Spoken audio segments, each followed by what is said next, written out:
Hey mga bro! Welcome back sa channel. Ngayon, tatalakayin natin ang mga kahangahangang naval developments mula sa Japan. Japan ngayon ay may 5 active Mogami-class multi-mission frigates, kasama na ang pinakabagong addition, ang JS Yahagi, FFM-5, na nakomisyon lang noong May 21, 2024. Originally, plano ng Japan na magkaroon ng fleet na 12 Mogami-class frigates. Pero guess what? Binawasan nila ito ng 8 kasi nagpaplano sila ng mas improved at mas malaking design para sa future builds. Isipin nyo na lang kung makukuha ng Philippine Navy ang mga ganitong klase ng ships. Grabe ang magiging benefits. Unang-una, ang Mogami-class frigates ay built para sa multi-mission purposes.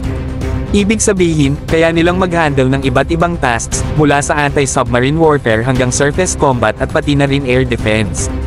Ang versatility na ito ay sobrang makakatulong sa Philippine Navy para protektahan ang ating karagatan at makapag-respond sa iba't ibang banta ng sabay-sabay. Pangalawa, punong-puno ng advanced technology ang mga frigates na ito. Meron silang state-of-the-art sensors, weapon systems, at stealth features na ginagawang formidable adversaries sa anumang maritime conflict. Para sa Pilipinas, ang pag-acquire ng ganitong ships ay malaking leap sa ating naval capabilities, siguradong makakasabay tayo sa regional powers at mapapanatili ang ating sovereignty. Bukod pa dito, ang presence ng mga ships na ito ay malaking boost sa ating maritime deterrence.